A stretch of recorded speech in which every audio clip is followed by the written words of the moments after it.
fucking hell. When I got to see the pre-release for this movie and I got to the cinema and I saw that there was 150 people in black leather corsets, Doc Martens, already waiting to go in, I thought, I must have missed the memo for this movie, because I was at Monster Fest just seeing everything. And I wasn't particularly excited for Luc Besson's Dracula. But I got to tell you, as someone who identifies as a straight elder emo, sitting in a cinema full of sapphic goths and crying as one it's fucking cathartic. It's good for your health, mate. Get in there. This movie absolutely slaps. This movie is so good, and I can already. This is my favorite portrayal of Dracula now. This is my favorite Dracula movie. It's up there with Castlevania, the Netflix series, for me in terms of like how much I loved the portrayal of Dracula. And I can already hear people saying, oh, but Jake, it's just a remake of Coppola's 1992 film Dracula. The fuck it is, right? Like, I think... So I saw that movie. I like that movie, and I saw it when I was an adult. And I think the part that people remember is Gary Oldman's performance. And you should. It's an amazing performance. He's so good in it. And I think people remember how good it looks, because it's a great-looking film. But people seem to forget that there's some pretty fucking rough performances in that movie, right? Like, if you don't have the nostalgia of watching it all the time when you were like a teen or whatever, there's some pretty wild shit going on in that movie. And I'm not just talking about Keanu Reeves' performance, right? There's some crazy... It's weird. It's a weird movie, as much as I like it. This is, however, it's just stellar performances across the fucking board, right? Like, this is so much fun. It is... I just loved it. I loved it so much. Also, Dracula is like the most remade, most rebooted license that's ever lived. Like, there's like we get like 2 Draculas a year. So if they're good, I'm happy with them. I don't care. Like, whatever. This is so good, right? Like, when I think of Dracula, I think of tragedy, and I think of romance, and I think gothic, and I think horny, right? And this movie covers all those bases and more. It's Caleb Landry Jones, it's Sophia Blue, it's Christoph Waltz, all directed by Luc Besson, and it's just fucking wonderful. If you've been following this channel for a while, you'll know that I must be like a reincarnated 19th century dandy, because I fucking love blood and corsets, and this movie scratched that itch, right? It's funny, it's romantic, it's tragic, there's great battle scenes, there's great, like, the way they talk about the Dracula's powers is fantastic. And I mean, it's just a fucking great movie. God damn, did I love this movie. So Dracula's been done a million times, but in case you didn't know, the setup is, it starts off in the 15th century in the European kingdom of Wallachia. Prince Vlad has been forced to ride off into battle at the behest of the church to stop the encroaching Muslim army. Before he leaves, he basically says, I've got one ask of you, God. One thing, please, please, please look after my wife. Make sure that my wife, the love of my life, is okay.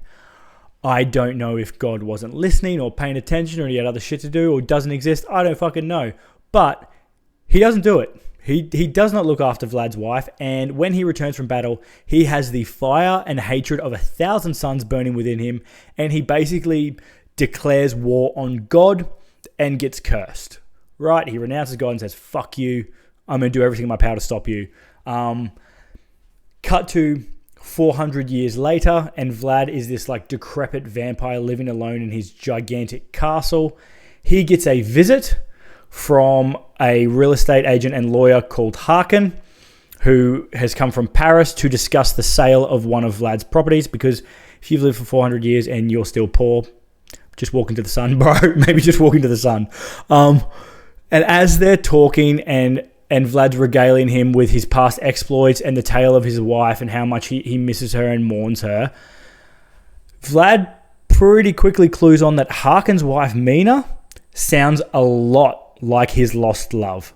And from there, fun, bloody, sexy chaos ensues, and I fucking loved it. Now, this is very similar to the Coppola version. I will give it that. It's got an amazing amount of production design. It feels like an epic. Like, this tale spans 400 years and you feel like it's epic. You feel like you're there for all of it. The castles are amazing. The production sets are amazing. The hair and makeup is 10 out of 10. The costumes are 10 out of 10. When this movie started, you will feel like you're in it, right? Like I felt like as soon as the movie started, I felt like I was in Gothic Europe. You know, I was like, fucking castle me up, Mr. Besson, let's fucking go. You know, like I was in. I really like how they portray the powers of Dracula in this one. Dracula's supposed to feel pretty powerful. He feels powerful in this one, right? Like he's very charming and funny and all that. But you're like, oh, there are like fight and action sequences that are really good in there. They're almost Blade-like in this. And you're like, oh yeah, he's a sad emo boy. But he's a badass sad emo boy, you know? Like they didn't forget that. I also like how they explain his powers of seduction in this one. I don't know if you remember, but in the Gary Oldman version, he sort of hypnotizes Winona Ryder. He's sort of like, see me now. Like there's this it's kind of creepy to be honest, but it's Gary Oldman, so you can get away with it because we love Gary Oldman. But in this, there is a mechanism to it, and it's really fun. It's a bit of extra flavor, and I found it really fun. There's a really fun montage that goes along with it that had pretty much the whole cinema in fucking hysterics. I really enjoyed it. There is a scene involving nuns that I think is it's probably my favorite scene in the whole movie. It's fucking phenomenal. It's so good. The acting is fucking amazing. I loved it. They're very dramatic performances, right? There's like some fainting on couches and all that. They are playing it up because they're making it almost operatic. All the characters feel big and grand, right? I think Caleb Landry Jones played Dracula perfectly. I loved him in this. I loved him so much. And he's a fantastic actor. If you haven't seen Nitram or Get Out, he's amazing. He's amazing in those movies. He does a lot of similar stuff to Gary Oldman, right? Like he's very suave and like reassuring, and he comes in and just lights up a room. But he's a bit funnier than Gary Oldman. He's a bit funner too. Like he's playing stuff for laughs. Like the cinema laughed quite a bit, like out loud, quite a few times in this movie, and almost all of them are because of stuff that Dracula did in this movie. It's really enjoyable. I had a ball. Christoph Waltz as a vampire hunter is 10 out of 10 casting. Right, that is the man. He's never had a bad role in his life. He's fucking amazing. I mean, he's funny, he's kind, he's competent, like he is in all his roles. Like he is in Django Unchained. You know, he's sort of playing that sort of role. I mean, you can't sleep on Christoph Waltz. Like this is the man who almost made a Nazi likable. Like that's how strong his aura is. It's on full force in here. It's fucking wonderful. Zoe Blue as Mina is great.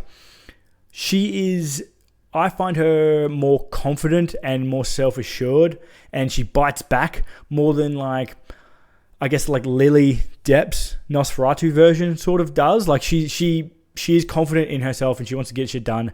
And I do like that. She's not like hysterical, screaming constantly. She's very like, no, this is she knows what she wants. She's very solid in her convictions. I really, really, really liked that. And you feel like these two fucking love each other. Like you feel like these two are going to die if they do not get reunited. Like it is like pathological love. You know, like you do when, you know, in Romeo and Juliet with Leo and Kate, like that. It's that sort of feeling. It's you feel how far Drac will go for Mina, like you would in, you know, the original Crow, right? Like you're like, fuck, this motherfucker loved her. Yeah, dude, it's in here too, right? As someone who is lucky enough to be very deeply in love, it's just a great love story. Of course, it's tragic because it's Dracula, but I fucking loved it, man. It's crazy. This is so good. If you love emo goth love stories, I don't think this is the best thing to come out probably since the 1992 Dracula. It has to be. It's fucking great. So here's the thing. I don't really have any gripes with this movie because I loved it so much. But I think the thing that's going to turn people on or off about this movie is that it shares almost all the story points that the 1992 film does, right? I prefer this version. I know other people prefer the 1992 version. And that's fine. But it is pretty much the same story, but with a bit of extra flair and funniness thrown in. And you know, I liked what they did with Elizabeth and how she weaves into this story. And I liked how they explained Dracula's powers. I think that's enough of a difference to warrant making this one. But like I said in the intro, Dracula's been made like 1,000 fucking times, dude. So they're going to keep making it. I don't mind if they're as good as this one. Fuck me. This is so good. I loved it. I would watch this if you love Dracula movies. That's an easy sell. If you love tragic goth romances, your Phantom of the Operas, your Bride of Frankensteins, The Crow, it fits wonderfully in there. If you're like me and you love blood and corsets, if you want to faint on your fainting couch in the parlor, that's what this movie is. That's what it's for. That's the fun of it. We can do it together. You guys, come on. I would skip this movie if you don't like the story beats of the 1992 Dracula film.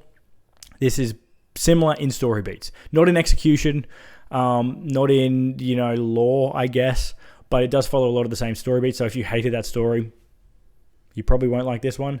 If you don't like romance movies at all, this is like a love story, then it's a horror story, There is good gore and shit in it, though. Like, there is lots of feeding and, there are vampire scenes in it. But this is probably romance first, horror second. If you love a sexy vampire movie, you have to see Only Lovers Left Alive. People might be sick of me recommending this movie on the channel. Every time someone brings up a vampire, I'm like, have you seen Only Lovers Left Alive? Like, I fucking love this movie. It stars Tilda Swinton and Tom Hiddleston as two vampires, Adam and Eve. They've been alive forever. Adam is currently in Detroit, sort of just moping around his mansion, working as a traveling musician, sort of just mourning the loss of society as a whole, he reckons. Eve swoops in to try and rekindle his love of life and their love. And unfortunately, she brings her little sister Ava along for the ride. And Ava's fucking psychotic. It's funny. It's bloody.